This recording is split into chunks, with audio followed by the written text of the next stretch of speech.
Are you ready? Agility from the champion. Oh, deep six!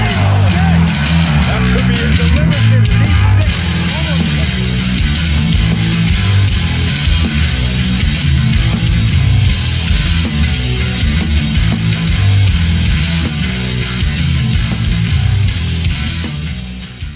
Good evening. This is episode 14, and tonight I am joined by Brandon Bash. How you doing, Bash? How's it going, Wayne? How you doing, How's man? it going? How you been? It feels a little weird on a Tuesday, but other than that, we're doing good. This has been a crazy couple weeks. Mm-hmm. This has been a crazy couple weeks. So I figured, you know what? Instead of just waiting till next Monday, let's just get into Tuesday and kind of lean more towards a prediction show. So we're going to talk a little bit of Raw. We're going to talk predictions tonight. But first, we got some little advertisements for you, if I can bring them up. Make sure you guys buy our t-shirt. We haven't even talked about this in a while. You can hop on ProWrestlingTees.com. Search for the Aftermath Pro Wrestling Podcast. Buy our t-shirt. This will help us out tremendously. So definitely get on that. Make sure you guys hit the like button at the bottom of the video there. Share. This will help get the word out. This will help the Aftermath algorithm. And most of all, make sure you guys subscribe to our channel, Pro Wrestling, Aftermath Pro Wrestling. You search and you will find us. Anyway, we got some stuff to talk about. Mm-hmm. There's some pretty interesting storylines going on with Raw. We're going to hit up mostly the important stuff. But this was the go home show, and not a bad go home show by any means. They definitely, and this is where I always say, the second most important part of volleyball is the set to get into the spike. So they had a good setup show. Now you got to see if they spike it this weekend at Clash of the Castle, which should be another crazy arena setting. So I hope they get it loud in there, and I think they got some good matches set up. So definitely some good stuff tonight too. Like I said, the setup for this weekend. Yes, I'm very excited about this. 2 p.m. start time once again. I'm not too sure. I love the 1 o'clock, 2 o'clock start time. Don't get me wrong. The only thing is, there are things to do on Saturday. Mm-hmm. So that's the only thing. I would like to see a little bit less PLEs overseas. Because now it's like every single PLE except for the Big Four. Yeah. I got work on Saturday, so now I got to get out at 1:30. Make sure I'm in front of the TV by 2. Mm-hmm. That's where I very much enjoy Peacock now has the replay right after it's over. So I'll most likely be watching it 6 o'clock at night with my dad because I'm seeing him for Father's Day. So he works till 3:30. So probably right when the replay pops up at 6, we'll watch it then. Nice. I know it's at least an hour after the show where the replay comes on. So yeah, that would fall about right. 5:30, 6 o'clock for sure. No. But all right, so let's talk about Raw a little bit. Some pretty interesting stuff and some storylines heating up. Mm-hmm. Latino heating up, I must say. But really quick, every man's dream, to be honest. It got to be in everybody else's mind, but. Oh man. Really quick, the opening segment of Raw, we saw Drew open the show. Once again, we get a face-to-face with Drew McIntyre and Damian Priest for a second week in a row. A lot of CM Punk chants. So Drew fed into that a little bit. Drew also said, everywhere Priest goes, the Judgment Day is always scurrying around behind him every single bloody time. And then the Priest immediately comes out, wastes no time. He goes on to say to Drew that he is the champion. He doesn't need anybody's help, not even Judgment Day, to be the champion. It's not the Judgment Day's title; it's his title, and that he's forgetting that Drew McIntyre is forgetting about the man that is holding the title. Obviously, Damian Priest is saying this, and also Priest goes on to say that he's gonna beat Drew McIntyre down in his hometown, a beatdown in Drew's hometown.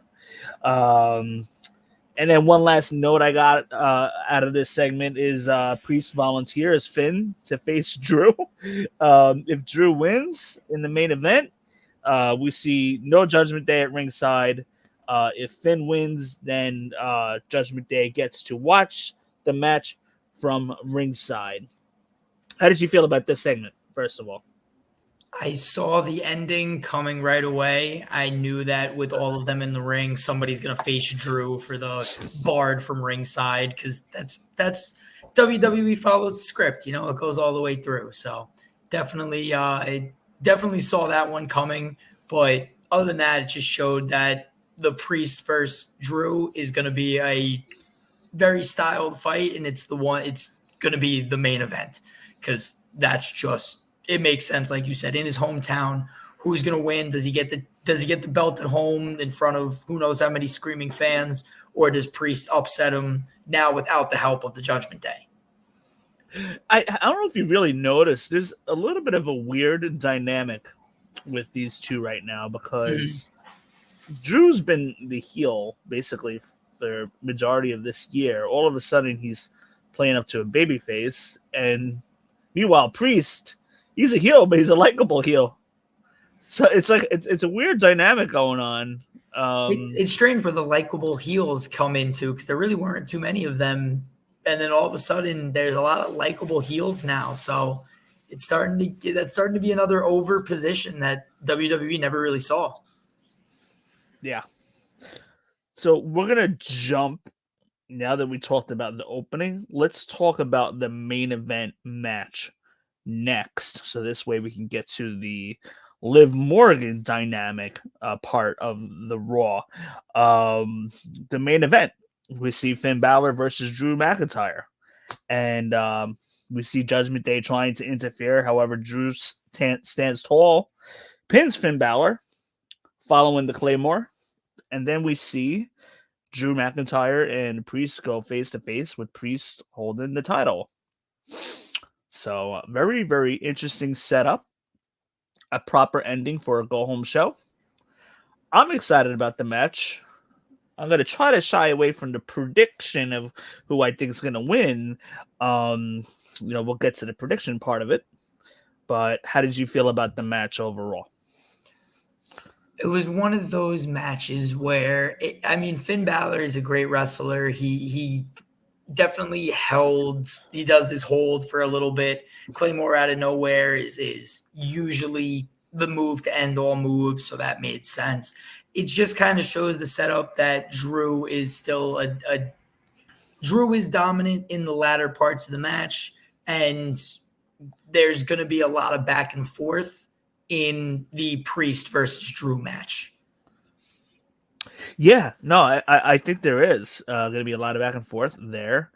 And I think it's going to be a good match. Like I said, we'll get to the prediction part later, because I'm like itching to give my prediction. But the match itself was good. We see Judgment Day interfering. So creative has you believe that Judgment Day is in fact going to go over with Finn winning, and then as a result, Judgment Day being at ringside. So that will not be the case, as Drew wins. Judgment Day is banned. This way, Damian Priest can say that he beat Drew on his own. Or will he? Will he? We'll get to that in a second. Anyhow, we'll get to a couple other things. Let's get to the Liv Morgan part of the Judgment Day. So we see Judgment Day intertwining once again in and out of the show. They're kind of intertwined throughout the show, like literally 2-3 times an hour. And I think it's pretty cool. Judgment Day is getting featured very heavily here. At times, it's a pretty exciting storyline. So I'm very, very invested in what's happening with the Liv Morgan layer of the Judgment Day storyline. So we see Liv Morgan offering Dominic her hotel room key, and Dominic says he doesn't want anything to do with that, and she's all kind of like spread out on the table a little bit in a seducing pose. You see Dominic walk in, and man, and the comments between Michael Cole and Pat McAfee. I mean, this is like really good cinema here. So we see that happen in the early part of the show. Let's just say like second, maybe like a half hour in, so second, third segment, right? And then a little later, we see Dominic, Finn Balor, JD, and Carlito all gathered around the table. And you see Dominic, I wouldn't say bummed out, but he's more like conflicted. And he tells the boys that, Liv Morgan left him the hotel key. And Carlito says, "That's cool." That's cool. JD is stunned. He doesn't know what to make of it. Finn says he's also, Finn's also stunned, and he says, "No, that's not cool." So, and also Finn's been running interference on Dominic like the last couple of weeks now, which I think is pretty interesting, kind of funny at the same time. Let's see what else I got as far as notes go with Liv. Okay, so that's all I got on Liv. So how do you feel about this storyline between Liv and Dominic, especially as a result of what we saw last night? Now, there was the match right after, so we could talk about what happened with that with Liv. I think the hotel room key is funny. They've done it up. They've done it up many times in the past in shows and movies. So that's cool to kind of bring that out. So yeah, the match right after was Judgment Day versus EO. Right. And then we see Liv Morgan show up on the ring apron, distracts Dom. He tells Liv, "You can't be here." And then we see Zelina knock Liv Morgan off the ring apron. Liv Morgan lands on Dominic in a mounting position. And then we see, Braun tag in, takes out all of Judgment Day right around the 9 o'clock hour. Dragon Lee gets the win, splashing off of Braun's shoulder onto Carlito, and then pins Carlito. So now you have the Liv Morgan distraction coming out and causing even more problems. Well, I will say that to compliment Dominic, who I think can really have a good run after coming off an elbow injury where it was likely he was going to get surgery, didn't need it. He looked very good in the ring, looked like he hadn't even lost a step. As a guy that was already growing in the ring, I think he looked fine with the injury. Going to the Liv Morgan aspect of it, hysterical. I mean, the way she's making him into like a little like 16-year-old boy that like doesn't know how to react, and his two girls fighting over him, hands around the neck and dancing on it, moving down and everything. And it is hysterical how Finn is playing a CB, if you will, playing, trying to keep her away because he knows he's like the older brother that knows what she's about. So it's a little funny. This is a very, very entertaining storyline. I'm invested. I'm kind of glad WWE's got a good storyline here on Raw that is kind of keeping us a little busy. And this is kind of like a down period of WWE right now, kind of sort of in a way. And things kind of heat back up for SummerSlam, then it kind of cools off a little bit. Heats back up. Survivor Series cools off for just a little. Heats back up for Royal Rumble Mania, and then you go back into a down, part. But so I'm kind of glad that Triple H is cooking something right now. So I'm very excited to see. A lot of people speculate that Liv Morgan could eventually be part of Judgment Day. A lot of speculation that Rhea could be back in time for SummerSlam to take on Liv Morgan with Dominic. That's just rumors. That's not like a plan that was reported by anybody reliable. It's just speculation. Because Rhea should be back around SummerSlam time, if not right after SummerSlam. So we'll have to see where that goes. LWO got a much needed win because they do take a lot of pins as of late. But yeah, so I'm very excited to see what's going to happen there. Let's see. So from here, um, we have so a couple in between stuff going on throughout the night. Io defeats Lyra because of a distraction for damage control. Great match. Lyra's been awesome. Mm-hmm. Yeah, she's definitely starting to find.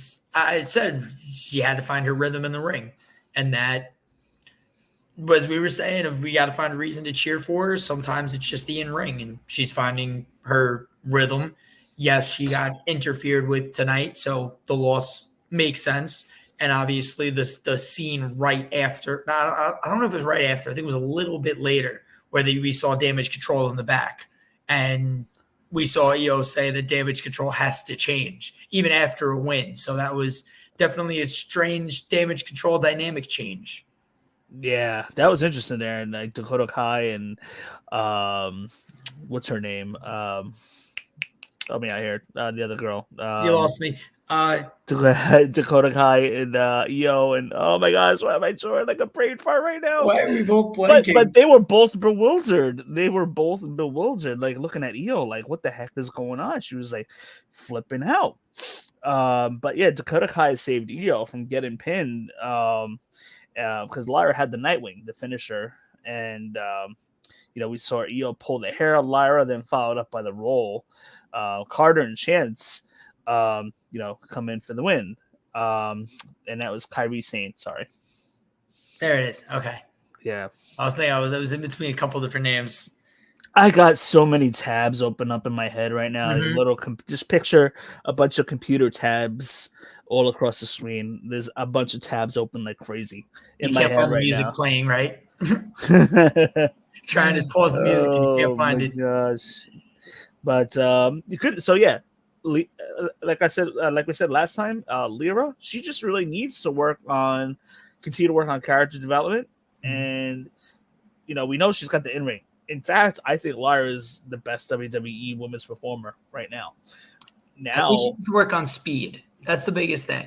Okay. She missed a few hits, and I think it was mainly just because of like trying to go in slow motion to protect more than to make it look real. And I understand you're supposed to protect the other fighter. You're supposed to keep them safe. You're not supposed to nail them with the hardest shot you got every time. But it looked like she was going slow versus pulling at the right time. So if she works on her timing, I think she'll get to best. Other than that, the movement and getting around the ring, she looks great. Just needs to work on timing. But I think she'll get there. I think she'll work with enough people to find that. Yeah, and I just need to know what her character, her gimmick is really. And then we're off to the races, to be honest. And it's early too. We're 2 months in with her, and she already made it to the finals of the Queen of the Ring. Like they want to give her a push. Carter and Chance came in for the save, so I would expect a 6-woman tag, possibly next week. I wouldn't be surprised, or maybe an add-on for Clash of the Castle, maybe. I think it's there for Clash of the Castle. Or am I? Let's take a look. Let me see what I got. I have the list in front of me. No, it's not. Okay. Oh no, sorry. That's the that's the other one for the belt. Right. That's women's tag titles. Right. Dawn came in. Right. They did all that. Right. Yeah. Yeah, that was a quick match too. The Isla Dawn and Alba Fire took on Zoe and Shane. I didn't even have that in my notes, and I wasn't even talking about it. But since you brought it up, I believe Shayna and Zoe won that match, if I'm not mistaken. I don't know if any. I honestly was not even paying attention at that match. I think they attacked somebody. I saw the attack at the end, so I didn't realize if anybody had won. Gotcha. Or if there was just the attack, and then there was the disqualification. Like it was one of those where I knew an attack was coming, so it was more like, all right, they're wrestling. But like you said, I just remember the ending where the tag champs were down after being at ringside. Sami Zayn versus Otis. Once again, Sami's backstage talking to Otis, Maxine, and Tozawa, saying you guys don't have to do this. You're better than this. So we see that interaction backstage. We get Sami Zayn versus Otis in the ring. Gable distracts Otis as Gable is barking orders once again at Otis. And Sami hits Otis out of nowhere with the hula kick and gets the win there. Gable then takes out Sami right after the match. And then we see a conflicted Otis. He attacks Sami. And Gable's happy as a result. Sami's taken out. Again, a conflicted Otis leaves the ring, walks to the back with Maxine and Tozawa while they're watching. So what did you think of this match here? You missed the at least the somewhat important part there. Otis flipped after getting slapped, and this is now, I think, I can't exactly remember the number count of slaps, but I want to say we're up to 5. That's a lot of time for a grown man to be slapped in the face and still listen to a coach. Like, it's a lot of times. I saw the running and I saw Sami in the background, so I knew that they were going to put it where it looks like he was attacking Chad and then ends up hitting Sami anyways. Chad cowering in the corner was where I knew Otis was walking away. Like, I knew it wasn't the time. I need Otis to like, we're there. We're so close. Give me that change. I need him versus Chad 1,000,000 times over, because I'm not over this story. I love what they're doing. To slap a grown man and not have him take you out after is insane to me. So I think Otis now showing that he has the idea that he wants to hurt Chad, it's going to build. Like, it's going to have to happen. Now, let me ask you, do you think, because the fans are clamoring for Otis to turn on Gable. They're clamoring for it. Triple H knows it. He hears it. Do you think Triple H listens to the fans here and gives Otis, or does Otis just go full on heel without question and Gable wins? I think Otis. I don't know if Otis can really have a solo act, if you will. So I don't know what Triple H sees. If Triple H sees that Otis can be a solo act, then he will allow Otis to go off and attack Chad. If he doesn't see Otis as being able to get over on his own, then he might say, you know what, Otis, we got to get you heel and work with Chad as long as we can work with you. But it's really, like I said, I don't know the insides. I don't know what they see in Otis to have him be by himself or always in a group, but we haven't seen Otis solo at all in his WWE career. For sure. We're going to touch back on this in the prediction part of this show when we talk about Clash of the Castle in just a couple moments. Next up, we'll touch really quickly on Braun Breaker versus Ilya Dragunov. We had a nice back and forth match here. Kind of slow in my opinion. Hard hitting, but the match to me kind of came off a little slow. I was expecting a little bit more speed, so to speak. Braun wins with the spear. Ricochet at the end of the match saves Ilya Dragunov from Braun was about to put Ilya Dragunov. He was going to charge, run straight down the aisle, and put Ilya right through the barricade. But instead, we see Ricochet jump out of nowhere, intercepting Braun Breaker, and putting a stop to that. Ilya Dragunov looked good, even though in the midst of a defeat. So WWE kind of somewhat protected him. It wasn't a squash match, thank God. Ilya Dragunov is definitely one that you want to push like a Daniel Bryan in the future, and I totally see that out of Ilya Dragunov. So you don't want you want Braun to. He's the hotter out of the two right now. You want, Braun's the obvious pick to have to win, but when you have him against Ilya, you got to make Ilya look good in the process, and that's what they did. And then a little later, we see Ricochet helping Ilya Dragunov in the back, arm around the shoulder, helping him walk. And we see Braun spear Ilya once again through backstage. Then we see Ricochet and Braun Breaker brawl. Braun slams Ricochet into the windshield, and he is done. Ricochet took a couple good bumps from Braun. If this is the write-off, the official write-off, maybe a little weak, in my opinion. But we see Ricochet getting carted off in the ambulance. Samantha Irvin during the break, and they showed the replay when they came back from commercial, that Samantha Irvin during the break was crying, went to the back to get by Ricochet's side, goes in the ambulance.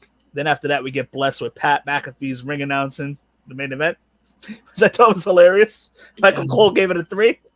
But anyhow, so Ricochet's done. Apparently, news came out this past weekend that Ricochet is calling it quits from WWE as soon as his contract runs out at some point this summer.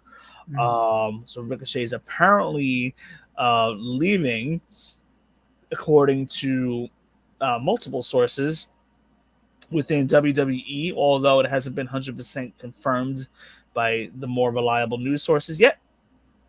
But word is going around.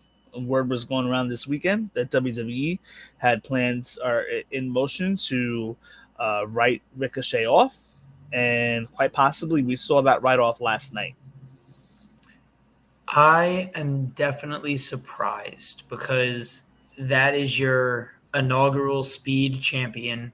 Like, that is a guy that can go up against anybody. He had amazing matches against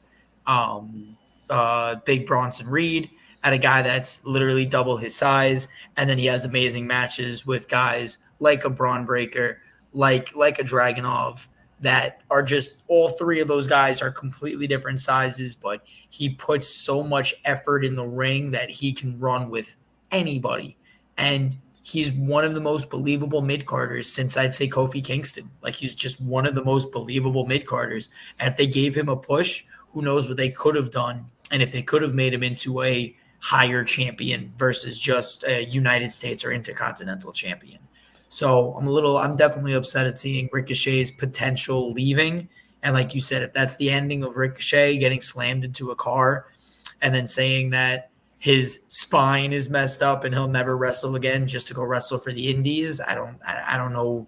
I don't see the connect there. So I hope that they give him another match, maybe give him a chance in Money in the Bank, and then have him hurt for real in Money in the Bank, and then ride off into the Indies sunset.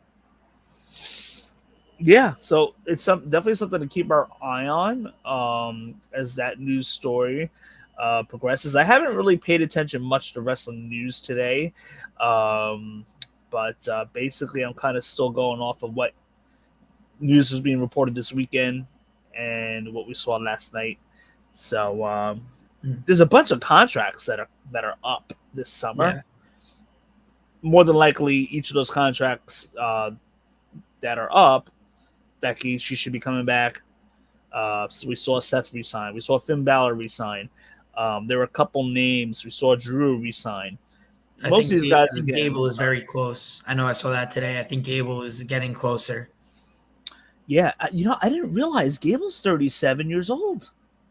It's a strange age in WWE time because he's been around for a while and he doesn't really look old or anything like that. It's a very age is but a number in WWE. Like, unfortunately to talk about, but Bray Wyatt, a man that wrestled for 10 years in the WWE, he was 36 when he passed away. So that means he started when he was 27. He started when he was 26, 27 in WWE. Like, that's a very young age. Gable's been around since, I believe, prior to COVID time. So he's going on 5 years now in WWE. Gable's been around, as far as off the top of my head, on screen when he tagged with Jason Jordan in 2014, 2015. That's what I'm thinking. Remember Jason Jordan had like that mop head? Yeah. In 10 years, he's another guy that's 27 the to long hair. 37. Oh my God. Yeah, that was a strange look for both of them at that point. Yeah, he had the long hair at that time. But yeah, so if he's been around now, like that's 10 years. Like that's crazy to even think about. And he, like you said, from 27 to 37, that's prime, and yet he could still give another 5 years and be enjoyable. Yeah. So that's crazy. And then the Damian Priest is 42 with the champion. LA Knight is 40 and could be the next US champion. Age is but a number in WWE now. I mean, as long as these guys work to their strengths, Yeah, and not do what the 20 and 30-year-olds can do, they'll be good. Mm-hmm. But there's just like, this has been like a strange week. Let's touch on this really quick. I wasn't even planning on it, but we saw there's a lot of rumblings going on, and it's probably stuff we're going to touch on in the future with WWE and some TNA intertwining in NXT programming. I didn't watch NXT tonight, but I feel like WWE may have dropped the ball, and maybe due to contract issues and stuff like that, they really couldn't put the belt on Jordynne Grace at NXT Battleground in Vegas. But man, if they just would have pulled the plug and made it a part of Jordynne Grace's 3-4 match appearance, have Jordynne Grace win on Sunday, and then bring the NXT title onto TNA program, like, that would have had the wrestling world buzzing.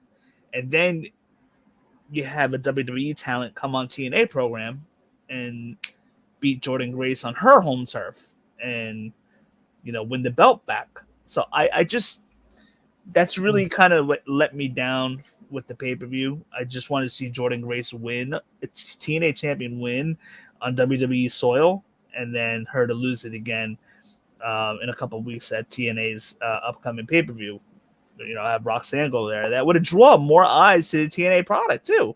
Yeah. I don't know. I think it was just a missed opportunity, but maybe due to some contracts or obligations, they really couldn't do that. I don't know. But I do have one question. Yeah. Is Joe Hendry in TNA? Yes. I need him in WWE immediately because I believe in Joe Hendry. But no, I'm not too much. People are going crazy showing that he might show up at Clash of Castle. That would be, oh my gosh, that would be amazing. People I think it's, I don't think the WWE TNA partnership is that serious yet. Mm-hmm. But you never know. Yeah. But Joe Hendry has been going viral by TikTok. Every 3 to 5 videos, he's always popping up. Nope. That's how LA Knight got his push into. Well, we found out that LA Knight was doing commercials and crazy stuff for the last 15 years of his life about a month into his WWE debut and everything. Now Joe Hendry's a guy that's floating around, but they're just finding old videos of him being hysterical. And sometimes that's all you need in WWE. So yeah, if they could get him a draw or two and get a couple more listens, a viral guy is going to do very well in WWE. And the WWE commentators on Raw last night made a comment, say his name and he appears. That's part of Joe Hendry's song. I might have missed that. Yo, if we see Joe Hendry this week, isn't he? He's also, I think he's international. I want to say supposedly he's from out that way. I gotta look. I don't know much about him. Let's handy dandy phone real quick. Where is Joe Hendry from? He's from the UK. He's from the UK. So Edinburgh. Yo, I want to see him. He's from Edinburgh? Yeah, he's from Edinburgh. Oh, shoot. So that's why the IWC is making up rumors about this, because I don't see it happening. I don't see that happening. Yo, real quick. I'm not saying I'm saying if 5% chance it happens. If they find a way to say, hey, yo, real quick, if R-Truth can get Joe Hendry to appear, I will love WWE because there has to be a way for a comedy way to be like, hey, I heard there's this guy that if you say his name, he appears. And then he like whispers it to Miz and he's like, no. And then all of a sudden Miz is like, Joe Hendry's not here, pops up in the background, just like Oh my that would be God. great. I need to see R-Truth get Joe Hendry to the WWE. You never know. Let me tell you, that will have the wrestling world buzzing. Oh yeah. Absolutely buzzing. The IWC especially. The WWE crowd, honestly, I don't really I'm not confident in like if the WWE crowd is really smart enough that they'll know about Joe Hendry. Maybe in the UK they will. But we'll have to see. Anyway, let's talk Clash. Let's talk Clash of the Castle predictions to close out the show tonight. So we'll start from the bottom up. We have Bianca Belair and Jade Cargill defending their women's tag titles in a triple threat against Alba Fire and Isla Dawn versus Shayna Baszler and Zoe Stark. Triple threat matches always tell me that there's a possibility a title could be changing. This is definitely the first opportunity I'm seeing where the women's tag titles can change, because this way Bianca and Jade Cargill can lose their titles without getting pinned, and they're protected at the same time. I'm just not too sure they lose it this soon, though. So that's my thing. What do you think your prediction is for this match? If they would have had a little bit more time to set up Isla and Isla and Alba Fire, right? If they had a little bit more time to set them up, I think it would have made sense, especially in their hometown. Give them that home crowd push and everything would definitely come back to the States and give them a little bit extra oomph. But I don't think they built them up well enough to give them the titles. And as good as Baszler and Stark are in the ring, I just, like you said, I don't think it's time. I think there's a bigger chance to do it. I think there's time for more eyes to get on them. And I think it definitely makes more sense to keep the belts on Belair and Jade Cargill.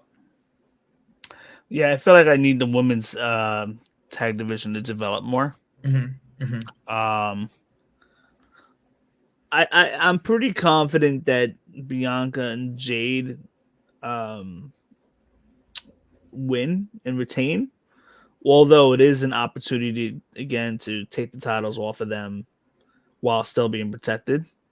So I'm going to slightly lean more towards Bianca and Jade on this one, but the next time they run a triple threat back or something like that, like a 4-way kind of, I would expect Jade and Bianca to probably lose it. I don't see Jade and Bianca carrying it for the rest of the year, because at some point I feel like Jade and Bianca, one of them is going to turn on the other to set up their match for Mania. Okay.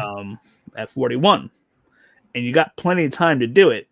I feel like you probably need to get Bianca and Jade to Survivor Series with the tag titles and start the dissension maybe slightly before or during Survivor Series, and then from there start building up to the match. Mm-hmm. So, yeah, short answer, I think Bianca and Jade win here. But the next time they run it back for a triple threat or 4-way, I think that's when they'll lose it. And probably, yeah. I mean, it's only been like a month and a half reign, so just don't see them losing it this quick. But typically, a triple threat match, it's an opportunity to move the belts if you wanted to. So, we got Cody Rhodes defending his undisputed WWE Championship versus AJ Styles. And I thought we had a nice little turn with AJ Styles turning on Cody this past Friday night, 2 weeks ago, rather. and now you got the Good Brothers kind of involved in AJ's corner again. So looks like all's good in the hood over there. So now we got it. So we got an I Quit match. Cody's winning. Yeah. He's not losing the belt. No. I don't think he's losing that belt anytime soon. I don't think he's losing the belt till at least Mania, depending on his opponent. Yeah. Which I believe to be Gunther after Gunther wins the Rumble. I don't see Gunther winning the belt. I think in my opinion, I think Cody. They're keeping Gunther and Cody away, apart from each other, separate brands for a reason, so that come Royal Rumble season, it's a way to get Gunther to challenge Cody, and it'll make the match that much special if you keep them far apart for now. So that's why I don't think Gunther wins at SummerSlam against whoever that opponent is, which I still believe to be Priest. Your thoughts on Cody versus AJ? I know we're going to get a banger. It's going to be brutal. It's going to be an all-out fight. I expect the Good Brothers to get involved. I expect Cody not necessarily get any help, but at some point Cody should be able to chase him off. But what do you think? What do you got here? Yeah, the help is going to be the main thing. Like, that, like you said, the OC, where AJ was pushing them away for a little bit, they're now back with him, which is strange dynamic, but whatever the case is, the OC 95% they're going to help him out. It's going to be strange to see how, like you said, they're not going to entirely influence the match, because a 3-on-1 in an I Quit match basically just holds one guy holds each arm and the other guy just goes crazy. Like, it's not in a real fight, that's where we're at. WWE, it's the way that they need to play it off. So how the OC is chased away after it becomes a 3-on-1, we'll see. But yeah, it's not time. It's just not time for AJ to hold that belt. Not time for Cody to lose it. One of those, both not the right time. I do really like this feud, though. Yeah. I really do very like well this with this. feud. Yeah, they're doing very good with it. I enjoyed how this was like a throwback to the Mark Henry turn on John Cena back in around 2011. That's exactly what I was thinking. That's funny. Yeah, so everybody posted like the Mark Henry thing and the way AJ was raising his hands like Mark Henry did. Yep. So I thought that was pretty interesting there, kind of funny in a way. And then on Friday Night SmackDown, we saw Cody wanted to rip AJ's head off and get into that brouhaha, and Nick Aldis basically stopped it as much as he could. So yeah, that's Cody Rhodes versus AJ. Give me another match, but we already kind of know the result here. Too soon, way too soon for Cody to lose the belt, especially coming off a huge win against Roman Reigns. And we got the singles match for the WWE Intercontinental Championship: Sami Zayn versus Chad Gable. So we talked a little bit in depth earlier about this match. At this point, really, all I got to offer is who I think is going to win. This is kind of a tough one to call, because the X Factor is really going to be Otis here. Yeah. And if he just goes full-blown heel on Sammy and Gable gets his belt, or, we could see Otis turn his back on Gable and they could start that feud and then Sammy wins. A lot of people giving a bunch of theories, especially in the IWC world, that Sammy potentially loses and then wins Money in the Bank and goes after the world title for Raw, which could be time. Could be an option, but then again, I just don't know, because the Raw main event scene is now pretty crowded. You got Gunther, you got Jey Uso, Sami Zayn, you got Damian Priest, Drew McIntyre, CM Punk. There is no shortages of challengers and possibilities for that world title.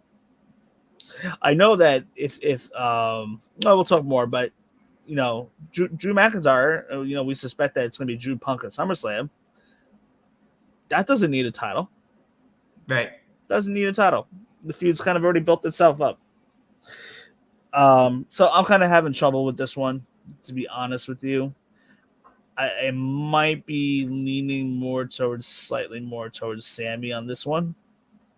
Again, Otis is the factor. It just depends on what he does there. Yeah, I think What do you think? like you said, I definitely agree. It's the part of if they decide that whatever the crowd needs, whatever we need, if it's the time to do it, Otis turns on Chad and doesn't want to help him attack Sammy. Maybe the ref is down at one point.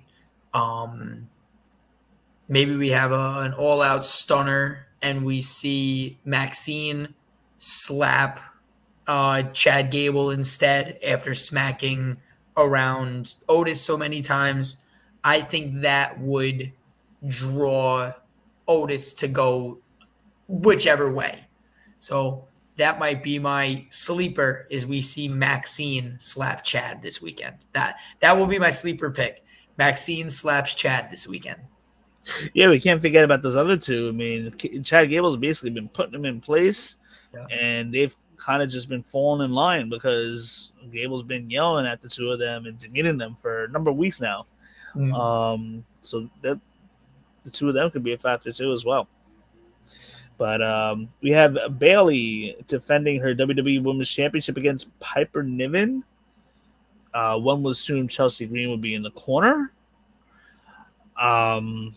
I have a question for you, but I'm gonna remind me it's regarding the title matches. Mm-hmm. But Bayley is kind of people were saying like Cody Rhodes' title run's falling flat, and I don't think so. I think that is cooking. That's starting to cook now. Mm-hmm. You finally got him in a meaningful feud, and it's only been 2 months, but I think that can be more of an accurate statement for Bayley. I feel like her title win and her run might be falling a little flat. Yep. In a way. Yeah. And, a lot of people say sometimes baby faces are better chasers than champions. And, they always say, Dusty Rhodes always used to say, and I think, I think it was him, but there's always money in the chase. Mm-hmm. So there was money in that Cody Rhodes chase, the Roman. Yeah. And then there's the question of then what. So it's at first we got random matches with Cody. Mm-hmm. Now we got him in a meaningful feud finally. Right. It's the old adage of who can you get behind, the underdog or the guy that always wins. Yes.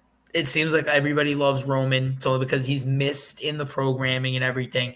But we all wanted to see Roman lose. Like, as much as everybody wanted to see this historic run go, everybody wanted to see Roman lose. You were backed by the guy, like you said, that is the underdog, that's cheering for himself, that knows he can do it. Because that's, unfortunately, a lot of us. The way that Ravishing Rick Rude used to say it is that's everybody out there. So yes, a lot of us are the underdog that wants to back the guy chasing. That's why Sami Zayn is loved, is because he was the guy that kept chasing and finally got his dream too of getting the Intercontinental Championship again. So it makes sense, like you said, that there's money in the chase. I love that.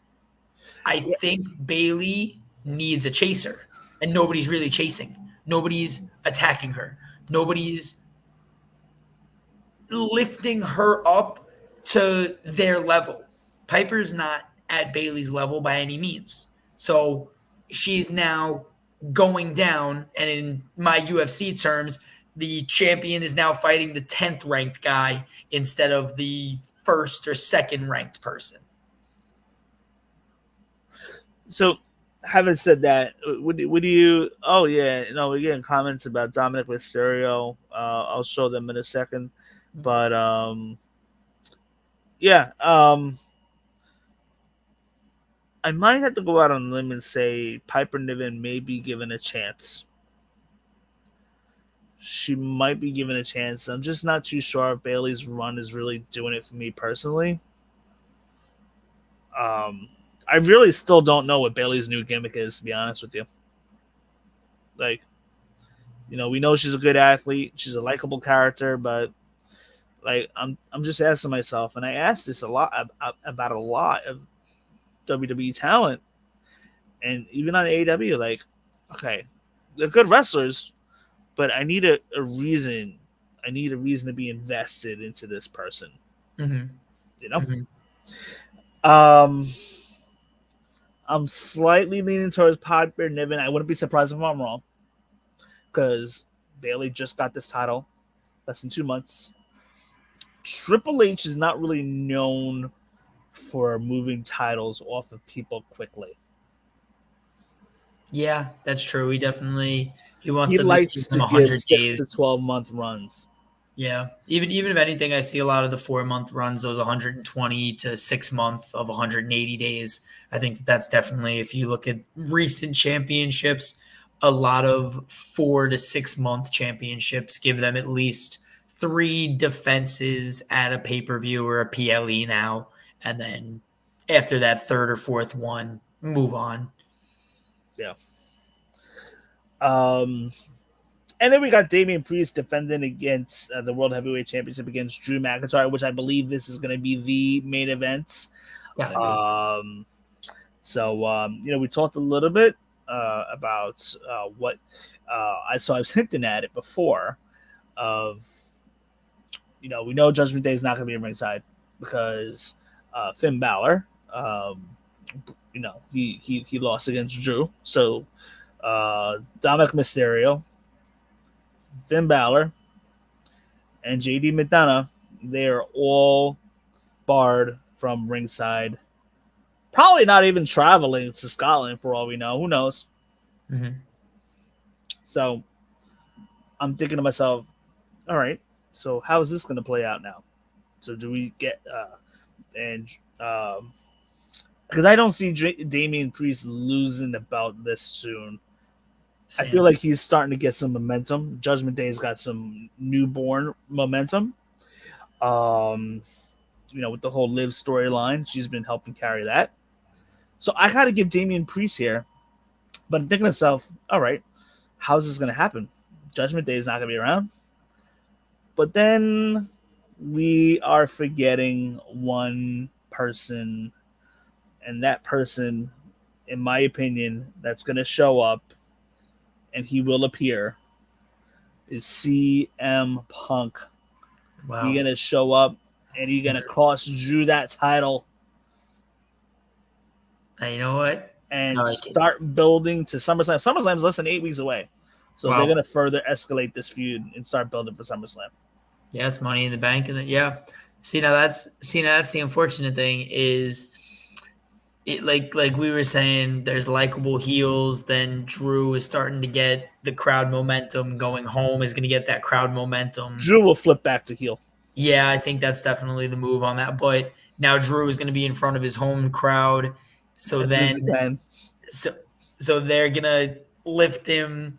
I don't know. It's a little like that's where, like, if I think that's where you get CM Punk booed, and you don't know if you want to bring that back to the States. But I guess they're going to have to do it. They're going to have to rely on the PLE not affecting the way that people feel in the States. Because that night when CM Punk does mess with Drew and costs him that belt, the whole place is going to turn on CM Punk. But here's the justifiable reason, though. And I think the smart fan will really realize that Punk is going into enemy territory. Mm-hmm. So he's been known for coming into enemy territory and talking about the Chicago Blackhawks and getting the heel heat just for fun. But I think I think if he really wants to get under Drew's skin and further anger Drew McIntyre and piss him off, I think he shows up and costs him. Yeah, I think he's gonna have to because we haven't seen a lot of him either. It doesn't with Dave's barred, but CM Punk's not barred. CM Punk is not barred, so I like it. I don't think it translates to CM Punk being booed in the States. I think it's going to further. I mean, at this point, it's like pick your side. Drew and Punk, they're both likable. Drew's killing it as a heel. He's a likable heel. It's pick a side at this point. But if anything, it's going to get people more invested into this Drew versus CM Punk at SummerSlam, which is why I believe Priest retains. Still going to be the one to face Gunther at SummerSlam unless we have Sami Zayn win Money in the Bank and get that rematch against Gunther. Gunther wins, but I don't think that's going to happen. I strongly believe Gunther loses at SummerSlam, gets the Royal Rumble, finally wins the Rumble that he's been knocking on the door for the last 2-3 years now, and chooses champion, which would be Cody. I think that's what's really going to happen. SummerSlam will prove me right or wrong. So I could be wrong, but so far my prediction is standing true. We've been talking about this for 8 or 9 months. They're keeping Cody and Gunther away for a purpose. Yeah. And the draft basically proved that. They're keeping them away. Eventually they're going to get there. Royal Rumble's the way you got to bring them there. Okay, so quick question. Gun to your head, right? Not literally, please. I got you. But gun to your head. Forget about the Cody Rhodes, AJ Styles. We already know Cody's winning that match. Okay. Out of the tag title match, the IC title match, and Piper versus Niven, or Damian versus Drew, which title, in your opinion, is the most likely to change? Most likely, I think Piper gets the title is the most likely. Only because, like you said, we're most likely not. You got to figure one homegrown person's got to win. There you go. That's exactly where I was getting to. You're expecting, or at least we're expecting, Drew to get, messed with by Punk and not win. We're expecting the other two I forget, the UK girls not winning the tag belts either. So we're left out of Piper in that realm. So I think it at least makes the most sense. Bayley doesn't need a belt. She's not doing anything with it. The WWE ain't doing anything with it. Chelsea Green, the mouthpiece for an awesome run from Piper Niven to just have Chelsea Green piss everybody else off. And then Piper just be the strong-willed individual she can be, that they have a home run right there already. To do it in front of her home crowd, fantastic. So I think Piper would be my, gun to my head. If I'm a writer, that's the one person that I'm allowing take it. I agree. I feel like that's the most likely. I mean, looking at these matches, I think Cody Rhodes versus AJ Styles is the one match that we know Cody's winning. Yeah. I'd be shocked. But that's the one match that I can 100% say Cody's winning. Everything else is kind of a toss-up. Yeah. And I like it. Because when I was looking at Backlash in France, we ran down the card. I'm not too sure if we predicted that. I forgot who predicted that with me, but we ran down the card. I'm like, we were 5-5. It was so easy to predict. It was so easy to predict. You definitely even said that one of the Tongas were going to be there, so that was good too. We had that. Now, couldn't tell you. And it's weird. Bloodline is not even on this card as of yet. We still have SmackDown to go through, but yeah, I not seen Bloodline here, so that's interesting. So maybe that could change Friday night. But Triple H is a big fan of 5 matches, 2 hours 45-minute pay-per-views. I think he paces them all very well, given good match time. So it looks like very well they could stick with the 5 matches here. I'm also hearing, and I didn't even bring this up, that WWE supposedly signed or is about to sign what's his name, Hikuleo or something. Tama and Tonga's brother from New Japan, Hikuleo or something. But it's his brother from New Japan, and he could be an added element into Bloodline, Solo Sikoa's version of the Bloodline. So look out for that. And Jacob Fatu is also a rumor too. Yeah, Hikuleo. Yeah, that's Okay. what I'll go with. Allegedly signing with the WWE. I'd be surprised if they jump him right in. He is huge, so to get him in the enforcer, Solo's already. I think Solo's only about 6'3". This gentleman is 6'8". So to have him as another enforcer, because all these guys are not huge guys. Like they're big, they're muscle, but they're not tall. So to now have a tall guy, they'd have to find a different way to put him in. So it might be smart to do the NXT route. Always smart to do the NXT route, even if it's only for a couple of months.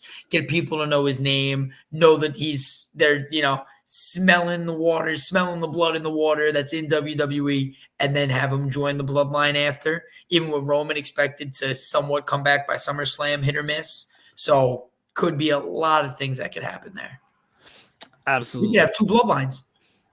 Well, yeah. It's gonna be 8 of them. Yeah, it's gonna be a civil war come Survivor Series, in my opinion.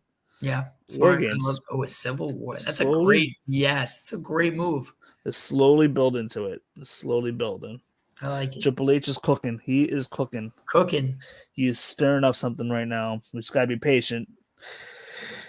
Anyway, so that pretty much wraps up our show. For those of you guys that are watching or about to watch, thank you so much, and make sure to help us out. Hit that like button. Oh yeah. So I'm surprised. This was tonight's.